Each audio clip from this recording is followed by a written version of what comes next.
सभाय नमः। अहं संस्कृतं न जानामि।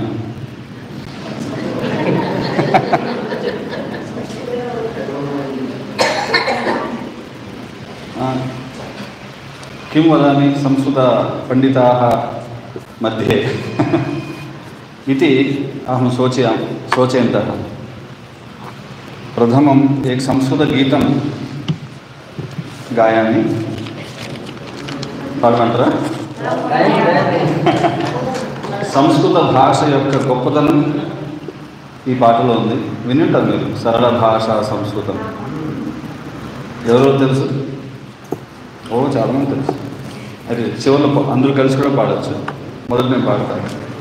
సరళ భాషా సంస్కృతం సరస భాషా సంస్కృతం सरस सरल मनोज्ञ मंगल देव भाषा संस्कृतं मधुर भाषा संस्कृतं मृदुल भाषा संस्कृतं मृदुल मधुर मनोहरामृत तुल्य भाषा संस्कृतं देव भाषा संस्कृतं वेद भाषा संस्कृतं भेदभाव विनाशकं खलु दिव्य भाषा संस्कृतं अमृत भाषा संस्कृतं अतुल भाषा संस्कृतं सुकृति घन हृदि परिलसित शुभ वरद भाषा संस्कृतं भुवन भाषा संस्कृतं भवन भाषा संस्कृतं भरत भुवि परिलसित काव्य मनोज्ञ भाषा संस्कृतं शस्त्र भाषा संस्कृतं शास्त्र भाषा संस्कृतं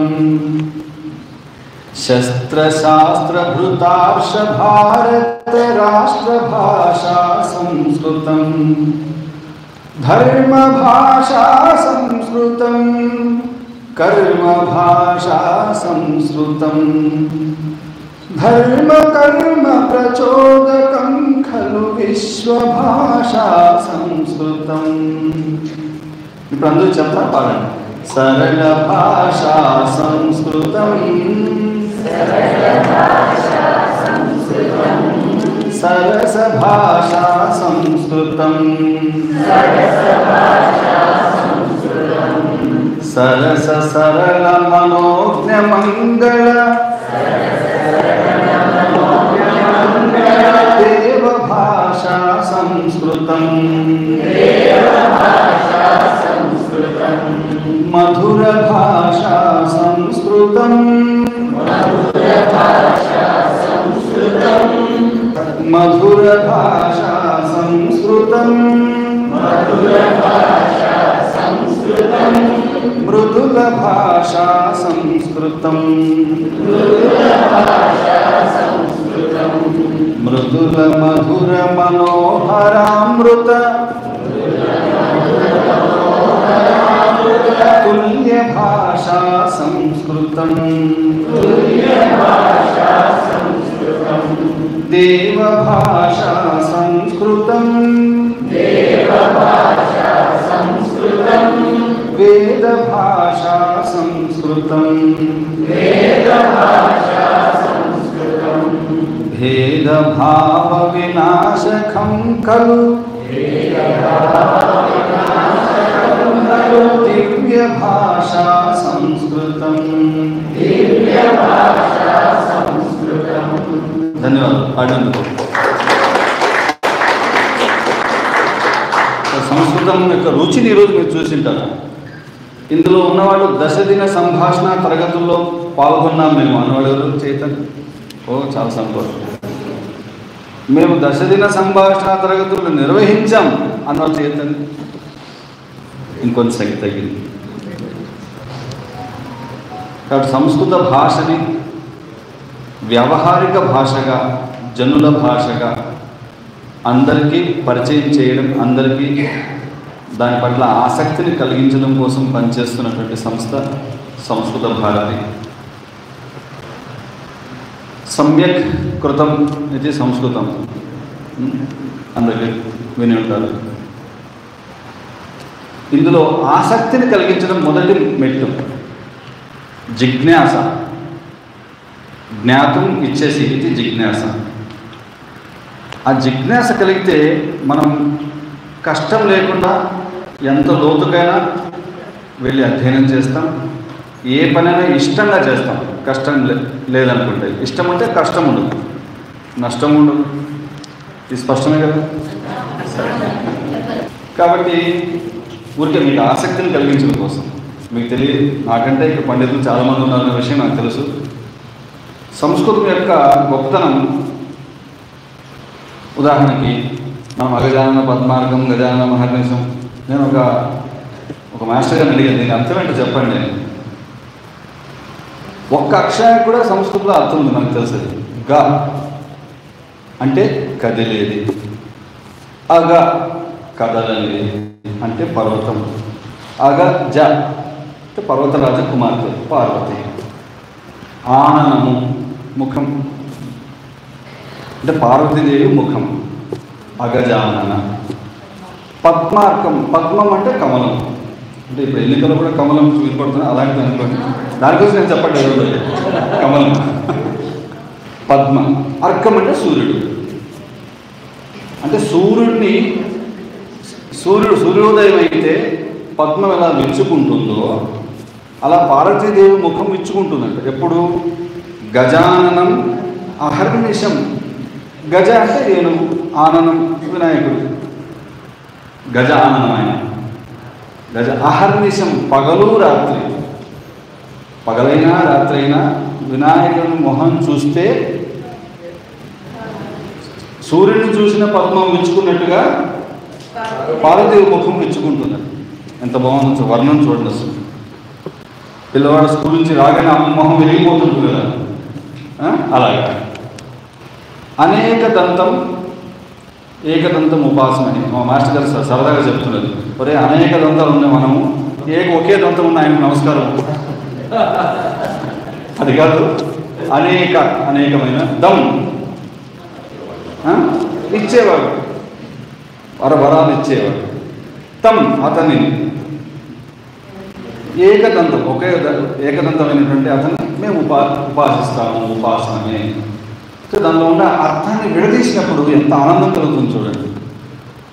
జ్ఞానం వల్ల ఒక ఆనందము, అనుభూతి కలుగుతుందండి. అజ్ఞానం మనిషిని ఎప్పుడు కూడా అక్కడే ఉంచుతుంది. జ్ఞానము మనిషిని ఉన్నత శిఖరాలకు తీసుకెళ్తుంది. కానీ ఇంగ్లీష్లో మాట చెప్తుంది, ఇగ్నరెన్స్ ఈజ్ బ్లిస్ అని. అంటే అజ్ఞానము తాత్కాలికమైన సుఖాన్ని ఇస్తుందేమో కానీ జ్ఞానము శాశ్వతమైన సుఖాన్ని ఇస్తుంది. అందుకే భగవద్గీత చెప్తుంది, జ్ఞానంతో సమానమైనది ఇంకేదీ లేదండి. కాబట్టి ఇందులో లోతులో మనం ఒక్కొక్క పదాన్ని విడదీస్తుంటే అందులో అర్థం అక్కడే ఉంటుంది. ప్రతి అక్షరము మాట్లాడుతుంది మనతో. పాణిని సూత్రాలు, మహేశ్వర సూత్రాలు వినుంటాం మనం. శివుడి యొక్క ఢమరుకము నుంచి పుట్టే ఈశాన సర్వ విద్యానాం ఈశ్వర సర్వభూతానాం బ్రహ్మాధిపతిర్ బ్రహ్మణోధిపతిర్ బ్రహ్మ శివోమే అస్తు సదాశివం. సమస్త విద్యలకి శివుడే దక్షిణామూర్తి స్వరూపంలో మనకి జ్ఞానాన్ని అందించాడు. ఆ ఢమరుకం నుంచి ఉద్భవించినవే 14 సూత్రాలు. ఐఉన్ రుద్రు ఏవం అయవచ్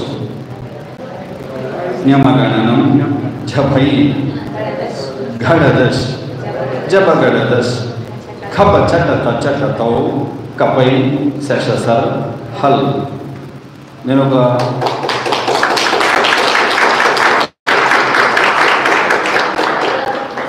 కాలేజీలో నేను ఇది చెప్పి ఇవన్నీ నేను ఇప్పుడు ఏం చెప్పానో మీకు తెలుసాను. మీరేదో తిట్టారు సార్ మమ్మల్ని, మాకు తెలియని భాషలో అన్నారు. కాదు ఇవన్నీ మీకు తెలుసు, మీకు తెలిసినవే నేను ఒక రూపంలో పెట్టాను అన్నాను. మాకేం తెలియదు అన్నాను. అయితే నేను వివరించి చెప్తాను, అప్పుడు మీరే చెప్తారు ఇది మాకు తెలుసు అని. ఆ ఈ ఊ మీకు తెలియదా? నాకు తెలుసు అండి. అదే ఐ ఊ.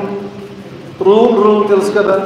ఏ ఓ ఏ ఓం ఐ ఔ మీకు తెలుసు.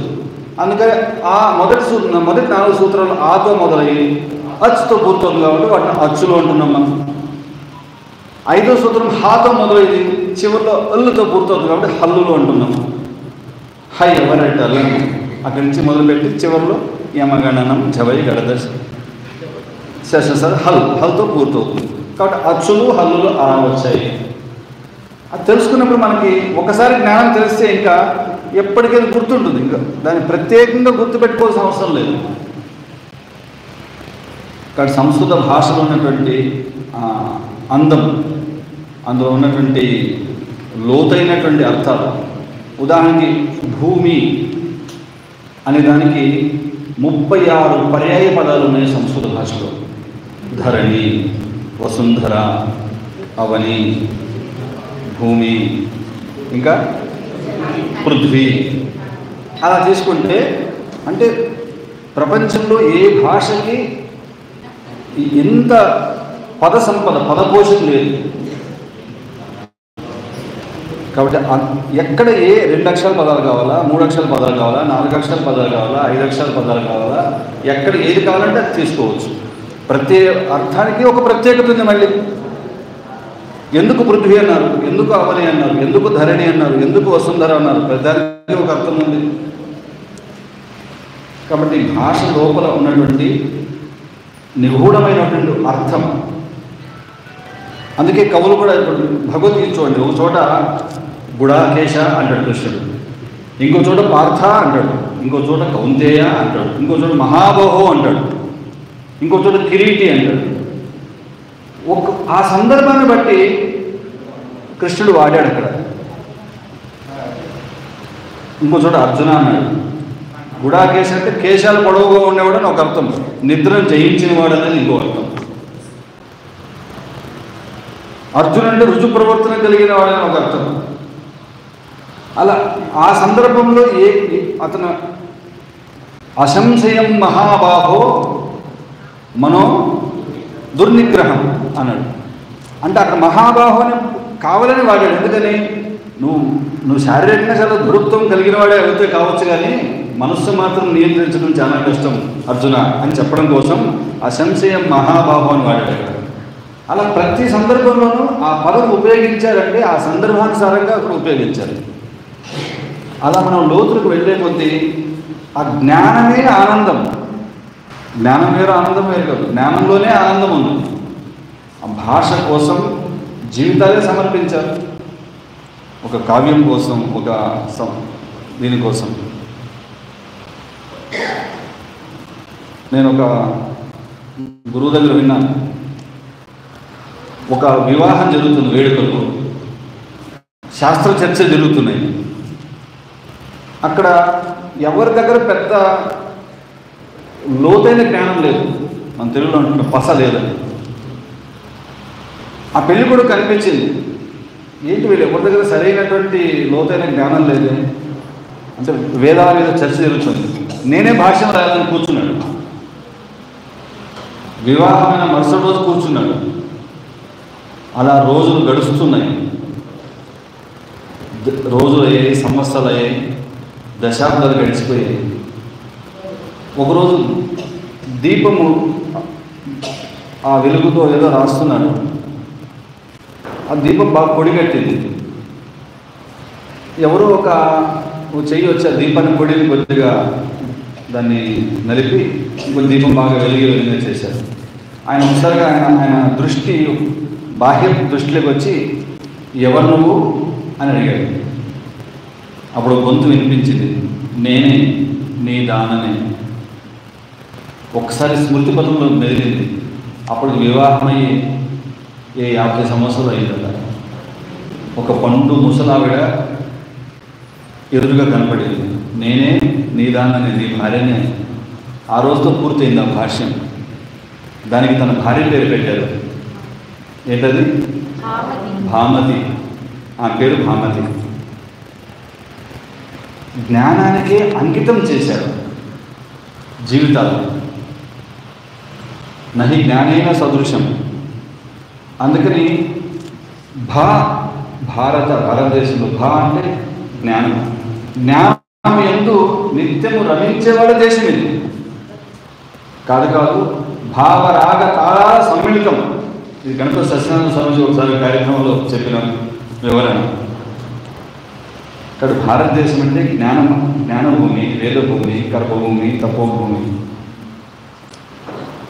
శ్రీవిన సీతారామ శాస్త్రి గారు ఒక పాటలో చెప్పారు, సృష్టికర్తయవు బ్రహ్మ సృజించిన వేదవాంగ్మయపు పుట్టిల్లు, నారాయణుడే నరుడై పుట్టి నడయాడిన నట్టిల్లు, హిమశైలమ్మును ఇల్లరికమునకు ఈశుని దించిన అత్తిల్లు, అట్టి దివ్యధామమ్మును పొందిన మన జన్మాంతర సౌభాగ్యానికి అర్పణ చేయక సమయం ఇది, రుణము తీర్చుకుని తరుణం ఇది.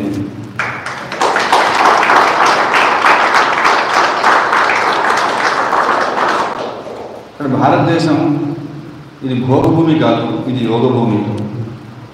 ప్రపంచానికి ఒకప్పుడు జగద్గురువు మన దేశం. సూపర్ పవర్ అనేది మన లక్ష్యం కాదు.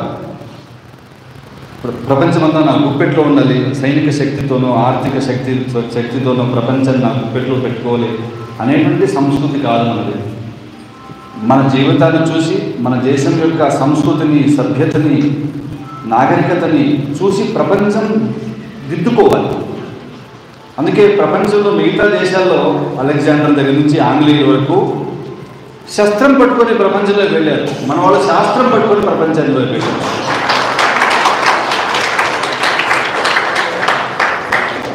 శాస్త్రంతో ప్రపంచాన్ని జయించారు మన వాళ్ళు. అది శాశ్వతమైనది. శస్త్రం అంటే అది పాశవిక శక్తి, పశుబలం, ఎంతకాలం నిలబడదు. అందుకని భారతదేశం అజేయమైనది, అఖండమైనది. కానీ మనం అటువంటి గొప్ప సంస్కృతికి వారసులం కాబట్టి ఈ సంస్కృత భాషలో మన జ్ఞాన సంపదంతా మన సంస్కృత భాషలో ఉంది, మన శాస్త్రాల్లో ఉంది. ఆ శాస్త్రాలు మనతో మాట్లాడతాయి. ఎప్పుడు మాట్లాడతాయి? దాంట్లో ఉన్నటువంటి లోతైన జ్ఞానాన్ని మనం అర్థం చేసుకున్నప్పుడు మన జీవితాలని అవి నడిపిస్తాయి, మనకు కావాల్సిన ప్రేరణను అందిస్తాయి. ఆంగ్లేయులు మెకాలే విద్యా విధానం కారణంగా కావాలనే మన భాష పట్ల మనకు చులకన భావన ఏర్పరిచారు. చరిత్రలో ఒక కాన్స్పిరసీ, ఒక కుట్ర జరిగింది. ఒక ముగ్గురు ప్రపంచ మేధావులు అనబడేవాళ్ళు ఆక్స్ఫర్డ్ యూనివర్సిటీలో కలిశారు. ఆ ముగ్గురులో ఒక ఆయన మ్యాక్స్ ముల్లర్, రెండో ఆయన జేమ్స్ మిల్, మూడో ఆయన మెకాలే. ఈ ముగ్గురు కలిసి 3 రకాల పనులు చేయాలని నిర్ణయించుకున్నారు. అందులో మ్యాక్స్ ముల్లర్ పని ఏంటంటే సంస్కృత భాషని అధ్యయనం చేసి అందులో ఉన్న విషయాలని వాళ్ళు గ్రహించారు.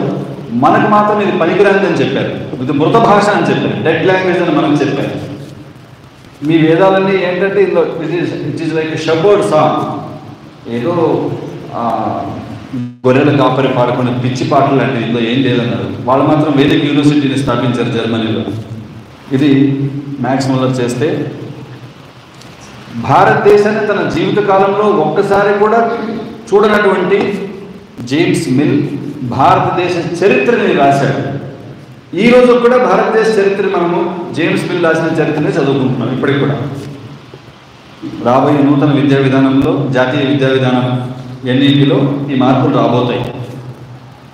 మన నిజమైన చరిత్ర, మన స్వాభిమానం కలిగించే చరిత్ర, ఏ చరిత్ర చదవడం వల్ల మనలో ఒక ఆత్మవిశ్వాసము, ఈ దేశం పట్ల, ధర్మం పట్ల ఒక నిష్ఠ, శ్రద్ధ ఏర్పడతాయో, భారతదేశం తిరిగి జగద్గురువుగా నిర్మాణం చేయాలనే సంకల్పం ఏర్పడుతుందో అటువంటి చరిత్ర రాబోయే రోజుల్లో మన పిల్లలకు మనం నేర్పాలి. కాబట్టి జాతీయ విద్యా విధానంలో అది రావాలని, అటువంటి మార్పు రావాలని మనంతో ఆశిద్దాం. మూడవతను మెకాలే, మన దేశంలో విద్యా విధానాన్ని ప్రవేశపెట్టే వ్యక్తి. ఆయన చెప్పాడు, I have travelled across length and breadth of India, but I have never seen a single thief, beggar అని చెప్పి మొదలు పెట్టాడు. ఈ దేశమంతా నేను తిరిగాను, ఒక్క భిక్షగాడిని నేను చూడలేదు, ఒక్క దొంగని నేను చూడలేదు. Such high moral value, such wealth I have seen in this country అంటాడు. కాబట్టి unless we break the very backbone of this nation which is her spiritual and cultural heritage, దాన్ని మనం నాశనం చేస్తే కానీ ఈ దేశాన్ని శాశ్వతంగా మనం పరిపాలించలేమని చెప్పి మన విద్యా విధానాన్ని మార్చాలి. మన రూట్స్కి మనకి కనెక్షన్ తెంపేశారు. మన జ్ఞానము మన శాస్త్రాల్లో ఉన్న అంతా కూడా సంస్కృతం. దాని నుంచి ఎప్పుడైతే మనం మన సంస్కృతాన్ని మన భాషని అంటారు, అంటే మనదైనటువంటి స్వభాష, స్వవేష, స్వాభిమానం, స్వావలంబన, స్వరాజ్యం, స్వతంత్రం, ఆ స్వత్వాన్ని మనం ఎప్పుడైతే మర్చిపోయామో అప్పుడు మనము విదేశాలకి రంగు చేత రూపు చేత భారతీయులుగా ఉన్నాం, కానీ ఆలోచన చేత Anglo minded people, English minded people వాళ్ళు ఇక్కడ నిర్మాణం చేశారు. మెకాలే ఆ రోజే రాశాడు లెటర్ ఇంగ్లాండ్ పార్లమెంట్కి, రాబోయే రోజుల్లో నేను బ్రిటిష్ వాళ్ళకి రంగు చేత వాళ్ళు భారతీయులే, రూపు చేత, కానీ ఆంగ్ల మానస పుత్రులను ఇక్కడ నేను నిర్మాణం చేస్తున్నాను. అదే జరిగింది. కాబట్టి మన భాష పట్ల, మన దేశం పట్ల, మన సంస్కృతి పట్ల, మన శాస్త్రం పట్ల ఒక నిష్టను, శ్రద్ధను, భక్తిని నిర్మాణం చేసేటువంటి పని ఈరోజు వేగంగా జరగాలి. అప్పుడే భారతదేశం భారతీయ సాంస్కృతిక పునాదుల మీద మన దేశంలో అన్ని రంగాలు వికసించాలి. మన విద్యా వ్యవస్థ, మన దేవాలయ వ్యవస్థ, మన కార్మిక వ్యవస్థ, మన కర్షక వ్యవస్థ, మన విద్య, వైద్య, సాంకేతిక అన్ని రంగాలు కూడా భారత సాంస్కృతిక పునాదుల మీద మనం నిర్మాణం చేసుకోవాలి. మన రాజకీయ వ్యవస్థతో సహా, మన న్యాయ వ్యవస్థతో సహా, మన కౌటుంబిక వ్యవస్థతో సహా. విదేశాలను చూసి మనం నకలు, అనుకరణ కాదు. ఎవరిని చూసి మనం అనుకరించాల్సిన అవసరం లేదు. ఎందుకని ప్రపంచంలో అందరికంటే ప్రాచీనమైన సంస్కృతి మనది. మనకొక పునాది ఉంది, దాని మీద మనం ఎదగాలి. ఇదే స్వత్వం అంటే. కాబట్టి మనందరి బాధ్యత, ఇప్పుడు మనకి పెద్దలు చెప్తున్నారు, అనేక మంది ఆధ్యాత్మికవేత్తలు, మన ప్రధానమంత్రి గారు కూడా పదే చెప్తున్నారు. ఇప్పుడు అమృత కాలం నడుస్తుంది. ఆజాదీకి అమృత మహోత్సవ్ 75 సంవత్సరాల నుంచి 2047కి ఈ మధ్యలో ఉండే కాలం అమృత కాలం. అంటే భారతదేశము రాబోయే విశ్వగురువు దిశగా అన్ని రంగాల్లో అడుగులు వేయాల్సిన సమయం ఇది. 2047కి మళ్ళీ భారతదేశం ఒక పునరుత్థానం వైపు. అయోధ్య ప్రాణప్రతిష్ఠ సమయంలో ప్రధానమంత్రి గారు మాట వాడారు, రాబోయే 1000 సంవత్సరాలకి నేను పునాది వేయబోతున్నాను. ఇక్కడ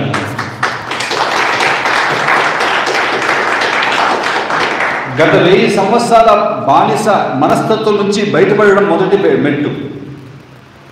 నేను ఇందాక చెప్పాను, మహమ్మద్ ఘోరీ గజనీ దురాక్రమణ నుంచి మొదలుపెట్టి ఆంగ్లేయులు పరిపాలన వరకు 1000 సంవత్సరాల పాటు భారతదేశాన్ని ఏదో ఒక ప్రాంతంలో సుమారుగా భారతదేశం విదేశీ భావజాలంతో ప్రభావితం అవుతూనే ఉంది. మధ్యలో మన కోసం స్ట్రగిలింగ్, మనం పోరాటం చేస్తూనే ఉన్నాం. స్వతంత్రం అంటే అది అంటే అదే మనదైనటువంటి ప్రతి అంశాన్ని మనం కాపాడుకోవడం కోసం మనం బలిదానాలు చేశాం, ప్రాణత్యాగాలు చేశాం, పోరాటాలు చేశాం. ఇప్పుడు భారతదేశానికి ఒక సమయం ఆసన్నమైంది. ఇప్పుడు మనకు స్వేచ్ఛ ఉంది. మనకు ఇప్పుడు నిజమైన స్వతంత్రం ఇప్పుడు మొదలైంది.